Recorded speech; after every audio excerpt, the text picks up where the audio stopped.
প্রিয়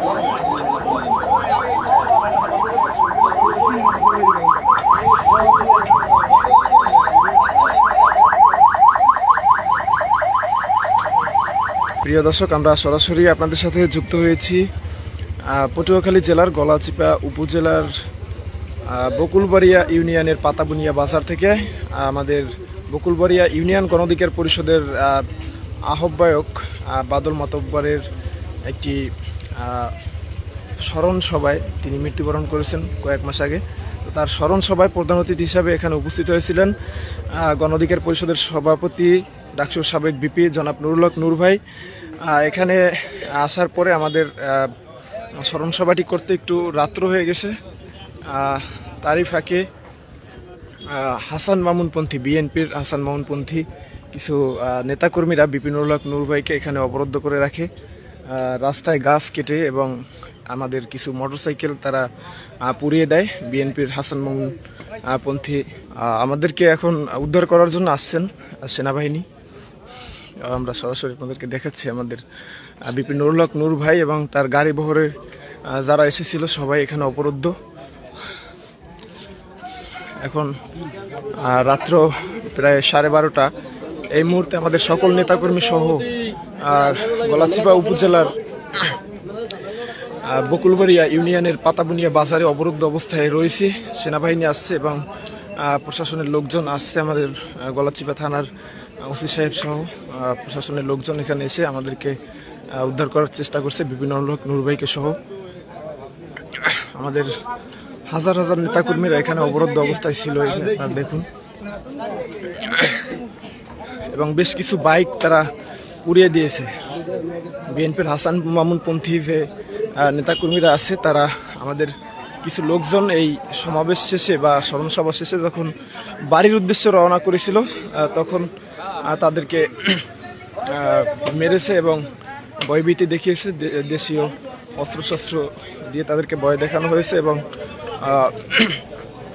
কয়েকজনকে মারধর করা হয়েছে। এবং বাইক, আমাদের নুরুল হক নূর ভাইয়ের শোডাউনে যে বাইক এসেছিল সেখান থেকে কয়েকটি বাইক তারা পুড়িয়ে দিয়েছে। আমরা এখানে প্রায় 10টার দিকে আমাদের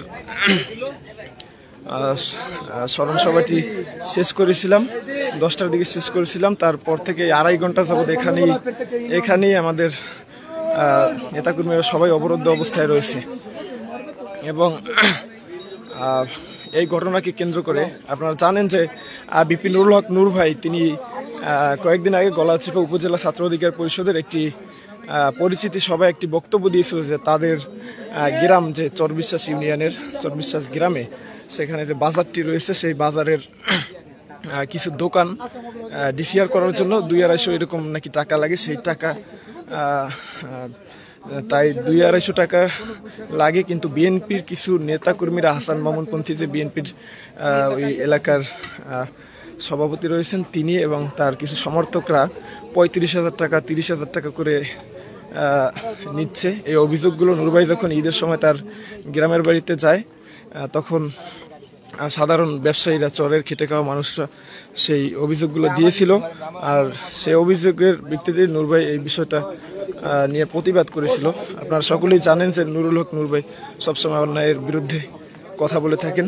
তো তার নিজ গ্রামে, তার বাড়ির পাশে এই ধরনের একটি অনিয়ম চলবে, তার বিরুদ্ধে কথা বলবে না, নুরুল হক নূর ভাই এরকম লোক নয়। তো সেই দুর্নীতির বিরুদ্ধে প্রতিবাদী বক্তব্য দেওয়ার কারণে তারা নুরুল হক নূর ভাইয়ের বিরুদ্ধে মিছিল বের করে তার এলাকা থেকে। পরবর্তীতে আমাদের লোকজনও একটি মিছিল বের করে তাদের নুরুল হক নূর ভাইকে যে খারাপ ভাষায় গালিগালাজ করে তারা স্লোগান দিয়েছিল সেই স্লোগানের বিরুদ্ধে। তো শান্তিপূর্ণ সমাবেশে বা শান্তিপূর্ণ আমাদের সেই মিছিলটিতে ওখানকার বিএনপির কিছু হাসান মামুনপন্থী যে সমর্থকরা আছে তারা হামলা করে এবং অফিস ভাঙচুর সহ বিভিন্ন ঘটনা ওখানে ঘটে। সেই ঘটনাকে কেন্দ্র করেই কিন্তু আজকে আমাদের এখান থেকে এই যে বকুলবাড়িয়া ইউনিয়নের পাতাবুনিয়া বাজার থেকে আপনার 10 মিনিট গলাচিপা যেই দিকে আমরা মুভ করতে চাই সেই দিকেই রাস্তায় গাছ কেটে তারা দেশীয় অস্ত্রশস্ত্র, রান্দা এবং বিভিন্ন অস্ত্র নিয়ে তারা সেখানে অবস্থান করতেছে। এবং আমাদের কিছু লোকজন যেতেছিল ওখান থেকে, তারা সেই বাইকগুলো পুড়িয়ে দিয়েছে, যার কারণে বিপিন উল্লাহ নূর ভাই এখানে প্রায় 2.5 থেকে 3 ঘন্টা অবস্থান করেছিল। এখন সেনাবাহিনী আমাদের উদ্ধার করার জন্য আসছে। সেনাবাহিনী এখন আছে, বিপিন উল্লাহ নূর ভাইয়ের সাথে কথা বলতেছে। এখানে সেনাবাহিনীর একটি ফোর্স আছে।